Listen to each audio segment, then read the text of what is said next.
숫자리에 감춰진 비밀을 찾아라. 예산 추적 프로젝트 빅벙커에 오신 여러분 환영합니다. 우지영 박사님 환영합니다. 웬일로? 네, 오늘 체크를 해봤더니 우지영 박사님이 네. 빅벙커에 오신 지가 반년이 넘었다. 네, 코로나19 이후에 온 것 같아요. 예, 그리고 시간이 이렇게 빨리 가나 모르겠어요. 어떠셨어요? 뭐 주변에서 뭐 반년 얘기 나와서 말입니다만 조언들을 그렇게 많이 하신다던데. 조금 쉽게 재밌게 좀 얘기 좀 했으면 좋겠다. 예산 자체가 좀 어렵잖아요. 그래서 조금 쉽게 좀 설명하라는 얘기를 많이 들었습니다. 좀 째려보지 마라 뭐 이런 얘기 없던가요? 근데 하여튼 반년 동안 우리 이성수 의원님과 우리 네. 배칠수님이 도와주셔갖고 잘 한 것 같습니다. 우지영 박사님 앞에 분이 누구신지도 지금 잊을 만큼. 저도 기억이 안 나요. 예, 기억이 안 납니다, 정 누구였죠? 기억이 잘 안 나는데. 저는 또 반대로 몰랐던 예산들을 알게 해줘서 참 좋더라. 그런 예. 얘기는 많이. 앞으로 6개월 또 열심히 한 뒤에 네. 1년 결산 한번 가도록 하겠습니다. 네, 알겠습니다. 아이, 고맙습니다. 이 매주 함께하는 두 분만큼이나 빅벙커의 핵심 인물들은 매주 새로이 모셔지는 예산감시위원이 되겠습니다. 안전한 학교 급식을 위한 부산 시민운동본부의 이효정 공동대표 나오셨습니다. 반갑습니다. 네, 반갑습니다. 저는 이제 안전한 학교 급식을 위한 부산시민운동본부에서 활동하고 있는 이효정이라고 합니다. 네, 반갑습니다. 그나저나 오늘 빅벙커 우리 예산 추적을 함께 하기 위해서 중요한 일정도 하나 정리하시고 오셨다고 들었는데 네. 그만큼 오늘 주제에 관심이 많으시고 말씀을 꼭 주셔야 되는 거죠? 오늘 주제가 제가 관심도 많기도 하지만 제가 중요하게 생각하는 부분이라서 뭐 만사 다 제끼고 예, 예, 예. 왔습니다. 고맙습니다. 오늘 큰 도움이 되실 것 같고요. 자, 오늘 그렇다면 어떤 예산이길래 이렇게 모셨는가 궁금하시죠? 빅벙커 오늘의 예산 공개해 주시죠. 네, 빅벙커 오늘의 예산은 3,418억 원입니다. 예, 저희가 이제 주제를 아니까 조금 예상해본 액수가 있었는데요. 생각보다 훨씬 그 액수가 많아서 약간 놀랐습니다. 아마 시청자분들께서도 주제가 공개되고 나면 저랑 비슷한 생각 하실 것 같은데요. 자, 그렇다면 도대체 3,418억 원의 정체는 무엇인지 세 분이 간단한 힌트를 주시면서 6개월을 맞이한 오 박사님. 미래 세대를 위한 맛있는 투자. 3대 무상 교육 복지 실현 중 하나. 우리 아이들이 학교에 가는 가장 큰 이유. 저 가장 공감합니다, 저게. 예, 저희 때는 물론 그게 없었습니다만은 저희 때는 본인이 소지하고 갔죠. 소지하고 갔지만 가장 큰 이유 중에 하나였어요. 그런 세대죠. 예, 이게 근데 계속 이렇게 웃으면서 얘기할 수 있어야 되는데. 자, 과연 오늘의 예산 3,418억 원의 정체는 무엇일까요? 좀 짐작이 가시죠? 오늘의 주제 공개하겠습니다. 서류상으로만 존재하는 이른바 유령 업체입니다. 이렇게 해서 따낸 계약만 200억 원에 달하고 있습니다.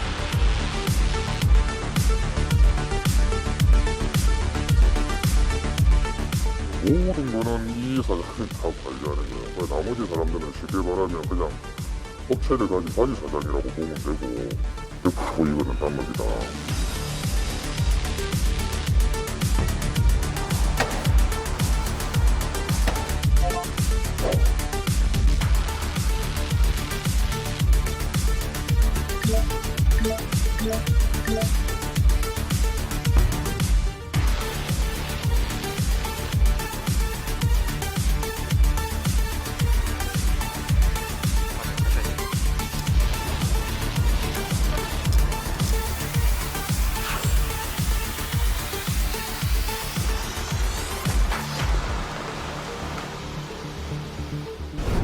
네, 오늘의 예산 3,418억 원은요. 2019년 부산의 학교 급식비였습니다.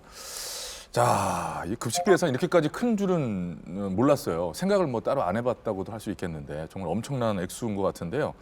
전국도 아니고 부산만이잖아요. 이 정도 되는 게 그죠? 예. 네, 엄청나죠. 예, 그래서 부산에 635개 초중고 특수학교 학생 약 31만 명이 급식을 이용하는 데 드는 돈입니다. 그 내용을 자세히 살펴보면 3,418억 중에 약 80%가 저희 세금이죠. 세금으로 지원하는 이제 네네. 금액이라는 얘기죠. 예. 사실상 학교 급식은 그렇다면 시민의 세금으로 운영되는 공공급식인 것이고 또 우리 아이들이 먹는 것이기 때문에 무엇보다 좀 더 안전하고 공정한 과정을 통해서 이게 진행이 돼야 될 것 같은데 자, 이 의원님, 학교는 그렇다면 어떻게 식재료를 납품받게 되나요? 네, 말씀하신 것처럼 학교 급식은 우리 아이들이 먹기 때문에 무엇보다 안전하고 공정한 과정을 통과해야 됩니다. 현재 학교 급식 식재료 가운데 그 계약을 하는 방식을 보면은요, 지난 2011년부터 한국농수산식품유통공사가 운영하는 학교 급식 전자 조달 시스템이라는 게 있습니다.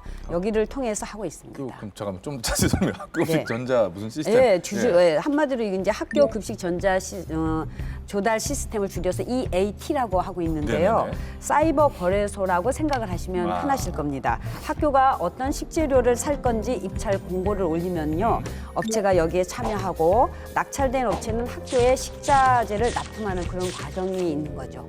저는 좀 학교마다 알아서 업체랑 각각 계약하는 줄 알았는데 그건 네. 아니네요. 네. 자, 그렇다면 이효정 대표님, 네네. 이런 시스템이 만들어진 이유가 왠지 있을 것 같은데요. 지금 학교에서는 이제 입찰 공고를 낼 때 한 달 단위로 내고 있는데요. 네. 또 거기와 더불어서 또 종류별로 닭이면 닭, 이제 돼지고기면 돼지고기 이렇게 나눠서 계약을 하다 보니 당연히 이제 계약 금액이 높지가 않겠죠. 각각 하니까. 네네, 그렇습니다. 그러다 보니까 학교가 이렇게 적당한 업체를 이제 선택해서 계약하는 이제 우리는 이제 수의 계약이라고 네. 부르죠. 충분히 수의 계약을 통해서 뭐 비리라든지 이제 공정성에 있어서 문제가 발생할 소지가 여전히 있는 거죠. 그렇죠. 뭐 그냥 내 마음에 드는 업체랑 하겠습니다. 그 네. 규모도 크지 않고 빨리빨리 뭐 편의상 하겠습니다 하다 보면 그 안에 그런 일들이 이제 생길 수가 있는 거죠. 자, 그러면 대부분의 학교들이 이런 식으로 계약을 했겠네요. 네, 2019년 기준으로 봤을 때요, 전체 학교의 약 79%, 9,319개 학교가 EAT 시스템을 활용해서 식재료를 구매하고 있는데요. 2019년 거래 규모가 무려 2조 8,230억 원 정도 됩니다. 그러니까 학교 급식에 2조 8천억 원어치 식재료들이 납품이 된다는 얘기예요. 네, 엄청난 금액이 거래되는 거죠. 그래서 최근 5년으로 보면 거의 13조에 육박하는 규모입니다. 이라고 해도 그렇지. 네. 13조. 하긴 뭐 거의 모든 학교가 이용하는 규모니까 5년에 13조 그럴 수 있을 것 같아요. 자, 그런데 이렇게 아이들 급식에서 절대 일어나서는 안 될 문제들이 발생했었다고 합니다. 그래서 또 저희가 얘기를 나누는 걸 텐데요. 그동안 그렇다면 학교 급식에서 무슨 일이 있었던 것인지 빅벙커가 정리해봤습니다. 보시죠.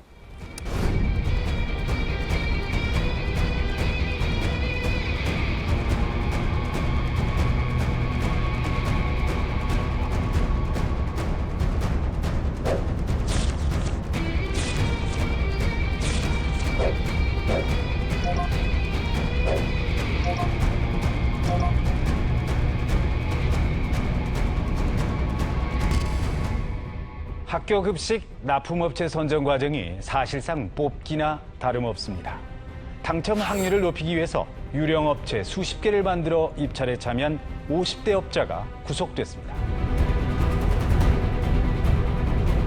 최종 업체로 선정된 학교 급식 납품 업체입니다. 사무실엔 책상 하나만 달랑 놓여 있습니다. 서류상으로만 존재하는 이른바 유령 업체입니다. 57살 박모 씨는 이런 유령 업체 20여 개를 만들어 한꺼번에 입찰에 참여했습니다. 당첨 확률을 높이기 위해서인데 이 수법으로 지난 4년간 학교 1000여 곳이 실시한 급식 입찰에 참여해 200억 원 규모의 계약을 따냈습니다. 학교 급식 입찰 시스템이 유령 업체를 걸러내지 못한 겁니다. 다른 업체도 다 그렇게 한다. 따라서 우리도 그렇게 하지 않으면 버틸 수가 없다라는 식의 변명을 각 피자들이 하고 있습니다.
내용을 봤는데요.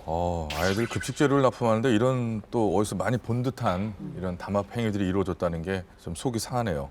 심지어 담합 관련 그 액수가 200억 원이 넘어요. 그렇죠. 네. 이게 현실적으로 참 소위 얘기한 요즘 세상에도 이게 가능하다는 게 놀라운데 이 의원님 어떻게 된 일입니까? 글쎄 이게 4년 동안 걸리지 않았다는 게 더 놀랍네요. 이 사실이요. 부산, 대구, 경북에서 육류 납품 업체를 운영하는 대표가 실제로 어떤 일을 하지 않은 그 유령 업체를 설립하거나 아니면 작은 업체에다가요 월 350이나 한 450만 원 이렇게 그것을 돈을 주는 대신에 공인 인증서를 받아서 이것을 입찰을 하는 이런 구조로 지금 돼가고 있습니다. 그 빌려다가 네. 그러니까 업체들을 그런 식으로 만들어서 네, 네. 대신 내세워서 그 이름으로 입찰을 하고 네, 또 다른 업체를 이름으로 또 입찰하고 결국엔 이제 자기가 하는 거고. 그렇죠. 그죠? 2012년 1월부터 16년 3월까지만 해도 총 3,255회에 걸쳐서 낙찰을 받았습니다. 무려 201억 원 정도의 그 부당이익을 지금 챙긴 거죠. 이거 그거를 부산, 대구, 경북에서 다 했다는 거잖아요. 그렇죠. 이거 싹쓸이 아닙니까? 싹쓸이? 맞습니다. 네. 정확하게 뭐 표현을 해주셨는데요. 싹쓸이란 표현이 맞을 것 같은데요. 뿐만 아니라 2016년에 가족 명의로 유령 업체를 만들어서 또 낙찰을 받았던 업체도 적발이 됐다고. 근데 닭과 오리를 납품하는 업체 대표가 본인과 가족 명의로 4개의 유령 업체를 만든 다음에 2015년 9월부터 2016년 5월까지 총 342회 낙찰을 받아서 예. 약 10억 원의 부당이익을 챙긴 사건입니다. 아, 이게 참 이게 아이들 급식에서 이런 비리가 발생했다는 것도 참 화가 나는 건데 결국 이게 얘기가 가다 보면 우리 세금이 이런 불법 행위들로 이제 낭비가 되었다라는 걸로 귀결되는 거잖아요. 근데 이게 부산만의 문제는 아닐 것 같거든요. 네, 어떻습니까? 그렇습니다. 전국에 17개의 시도에서 학교 급식 납품업체 부정행위가 없는 곳이 없다고 할 수 있습니다. 최근 5년간 이제 부정행위 적발 건수가 총 2,278건입니다. 이것을 다시 1년 단위로 환산을 해보면 약 450건의 이제 부정행위가 적발되었다 할 수 있는데요. 그 내용을 좀 자세히 살펴보면은 원산지 위반, 식품위생 위반, 그리고 입찰, 계약 위반이 많고요. 그리고 이것은 우리 학교 급식에 대한 전반적인 관리가 좀 부실한 것이 아닌가 이걸 이제 보여주는 사례라고 할 수 그럼요. 있습니다. 그렇게 볼 수밖에 없죠. 이게 가만 있어봐. 이것도 분명히 각 지역별로 무슨 순위 같은 게 있을 것 같은데. 네, 전국 17개 시도 중에 1위는 경기도예요. 620건 부정행위가 적발이 됐습니다. 엄청나네요. 그 다음이 부산이 369건으로 2위입니다. 하지만 이제 7개 특강역시만 잡으면 안타깝게도 1위죠. 근데 경기도는 학교 수가 2,406개예요. 되게 많아요, 경기도는. 지금 부산은 635개잖아요. 실질적으로 1위일 수도 있는 거죠. 그러니까 학교 이제 수에 비하면. 비율로 네. 보면 1위가 맞다. 네네. 저희가 일부러 이런 자료만 찾아서 또 이야기를 나누는 것도 아닌데 매번 안 좋은 순위가 자꾸 부산이 상위권에 있는 것 같아서 저 또한 속상한데요. 이게 현실입니까? 그렇습니다. 사실은 저희 학부모나 이제 소비자 입장에서는 이렇게 안 좋은 내용으로만 상위권을 랭크하고 있으니까 굉장히 안타깝고 그리고 무엇보다도 가장 투명하고 안심해야 되는 우리 아이들 급식에 이런 이제 안 좋은 내용으로 상위 랭크를 하고 있다는 부분에서 굉장히 학부모로서 뭐 안타까운 심정을 넘어서 좀 분노가 조금 그럴 그런데 수가 있죠. 이거를 예. 조금 보면은요. 예, 예. 2017년도에 거의 적발이 많이 돼 있습니다. 대체적으로. 그 이유가 예, 그 이유는 2017년도에 그동안에 없었던 게 아니죠. 있어 오다가 문제가 되니까 17년도에 집중적으로 하고 나니 그 이후 18년, 19년도에는 조금 뭐 완전히 줄은 건 아닌데 조금 줄어드는 주춤한 추세죠, 거죠. 예. 2016년도에 국무조정실이 교육부 식약처 공정거래 쭉 다 모아갖고 부처들을 대대적으로 이 학교 급식 개선에 관련된 종합대책을 발표를 합니다. 네. 그러면서 이제 EAT 시스템을 운용을 한 거고요. 네. 그럼에도 불구하고 2017년도만 적발 건수 적발을 대대적으로 한 거죠. 네. 그 이후에는 또 다시 문제가 발생하고 있는 그렇죠. 거죠. 예, 무슨 말씀인지 알 것 같아요. 예. 근데 이게 주로 어떤 것을 뭘 잘못해서 적발이 된 건가요? 이 내용을 보면. 19은 계약 과정의 문제인데요. 부산, 창원, 김해만도 보면 지난해 21건이 적발이 됐습니다. 같은 입찰에서 다른 업체와 똑같은 IP로 참여를 한다거나 아니면 다른 업체의 그런 인증서나 계약 서류 그것을 가지고 이제 그 시도를 한 거지. 예, 나온 거죠. 그 사실상 같은 회사거나 한 사람이 입찰을 한 거라고 봐야 되는 거잖아요. 그렇죠. 어떻게 보면은요. 그런 이유로 지난해 학교 급식 납품 자격이 제한된 곳이 지금 적발돼서. 13곳인데요. 이것이 한 번 제한을 받으면요. 3개월에서 뭐 많게는 12달까지도 그 입찰에 들어올 수 없도록 제한을 받습니다. 예. 어쨌거나 그것은 적발이 다 되고 수면 위로 올라왔을 때 네, 이야기인데 네, 네. 그 안에서 벌어지는 많은 일들에 대해서 오늘 또 얘기를 나눠보기도 네. 하는 거잖아요. 자, 근데 이게 옛날 얘기만은 아닙니다. 최근에도 저희가 학교급식 납품업체 간에 담합이 의심된다는 한 제보를 받았습니다. 어떤 문제가 있었던 건지 빅벙커가 추적해봤습니다.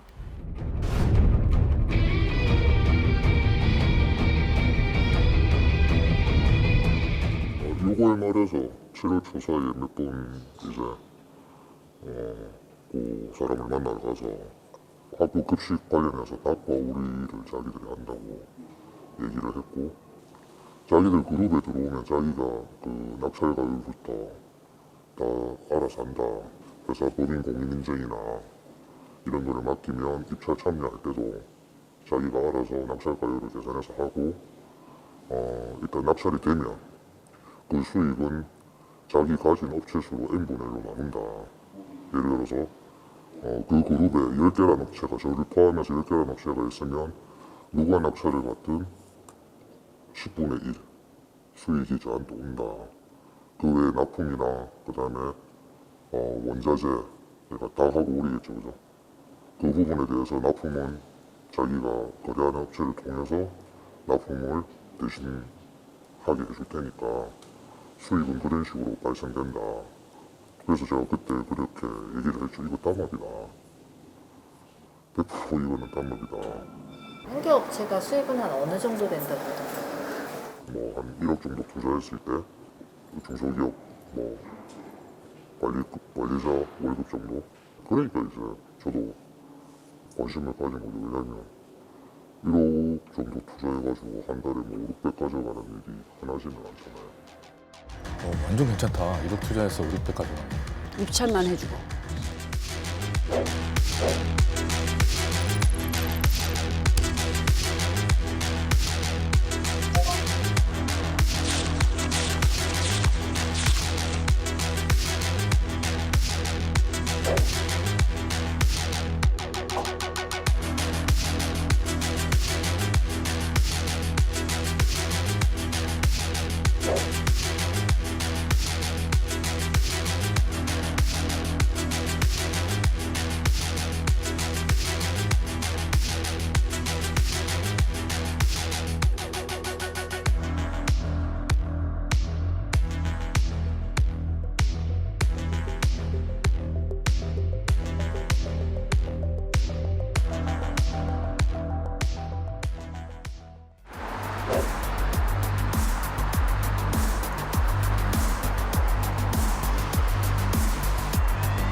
다른 업체 있어.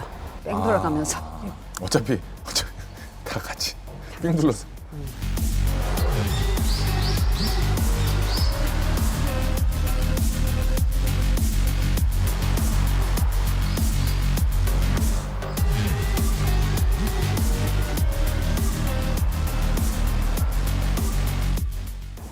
건물 하나 빌려서 상호만 갖다 붙인 것 같아. 제가 이제 깜짝 놀란 게 저는 그냥 가만히 있으래요. 자기들 세팅된 업체들이 예를 들어서 뭐 시설도 마찬가지고 설비도 마찬가지고 업체들이 다 있으니까 저 부분은 일철권이 하지 말아요. 자기가 다 알아서 했다. 쉽게 말해 돈만 내라 이거지.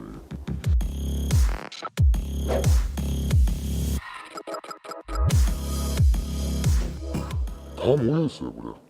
어느 한 지역에. 이 회사 위치 같은 것도 그쪽에서 다 정하는 거예요? 아니면 얘기했었어요. 혹시라도 급한 상황이 생겼을 때 땜빵이 가능하잖아요. 관공서에서 실제 이 업체 잘 돌아가는지 검열이 왔을 때 대처를 빨리 할 수 있어요. 네, 그래서 가급적이면 자기 주변 쪽으로 온나 그 동생 업체 주변으로 온나.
ATS 차량 전수 등록이라고 해서 활용하고 있는데 해당 차량으로 납품을 하겠다고 학교랑 협의만 되면 그 학교 그 차량으로 납품이 가능해요.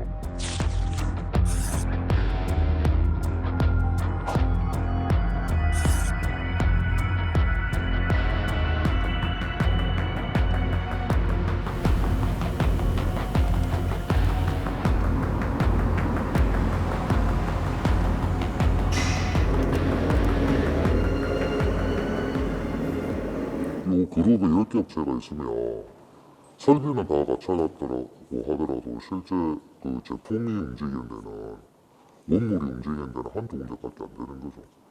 자기 그룹에서 어차피 요거 낙찰받든 저 낙찰받든 납품 가는 데는 한 군데거든요. 한 곳에서 만든 제품을 가지고 납품 가기 때문에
차들이 다 한 곳에 모여 있어.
그래서 받아다가 간 거지. 아.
네, 무섭게 따라다녔네요. 좀. 네.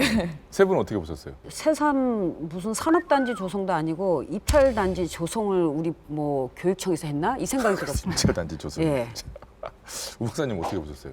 아까 뭐 치치 막 그랬잖아요. 작전 세력들의 어떤 그런 공동 구역을 본 것 같아요. 그러게요. 네. 참 마음이 묘하네요. 영화에서 본 장면 예, 같은 예, 네, 느낌입니다. 좀 놀랐던 게 먼저 제보자가 말한 수익 구조가 16년에 적발됐던 그 구조랑 너무 비슷해요. 똑같아요. 네. 예, 16년 적발된 그 담합이라고 할 수 있죠. 담합도 업체마다 월 350에서 450 정도의 수익을 이제 보장해주는 구조인데요. 제보자의 내용이 굉장히 아주 아까 설명을 잘 하시고 적나라하게 얘기를 다 하신 것 같습니다. 그러게요. 화면 보면서 모든 게 다 맞아 네. 떨어져서 너무나 이해가 빨랐는데 그런 만큼 더욱 또 속상하시고 하셨죠. 네. 분노라기보다는 이제 허탈감만 있는 것 음, 같아요. 예전에 이런 문제가 발생했을 경우에 이제 저희들이 이제 앞으로는 향후에는 다시는 이런 문제가 발생하지 않겠지, 개선되겠지 하는 기대감이 있었는데 오늘 이 자료를 보니까 여전히 정말 판박이라고 할 수 있을 만큼 똑같이 그대로 재현되고 있어서 정말 뭐라 할 말이 없을 정도로 허탈합니다. 거기다가 그래요. 진흥화가 더 되는 것 같아요. 그렇죠. 네, 진흥화돼서 조금 더 그 감시의 그 막을 피해가는 것 같습니다. 좀 더 매끄러워지고 있어요, 이게. 사무실 건물 같이, 배송 차량 막 같이 쓰지. 6개 업체가 한 대를 같이 쓰기도 했더라고요. 그다음에 이게 뭐 냄새가 나는 건데 이게 어떻게 해서 가능한가? 낙찰 떨어진 업체가 납품을 할 거면 네. 입찰의 의미가 전혀 없는 거잖아요. 직접 가공해서 납품해라 이 특수요건이 지켜지지 않고 있는 거죠 지금. 뭐 직무유기가 아닌가, 그리고 뭐 우리 급식비를 횡령하는 거 아닌가 하는 생각이 드네요. 그럼요. 그리고 학교가 쉽게 이 제도를 받아들였다는 것조차도 저는 문제가 된다. 그러게나 말이죠.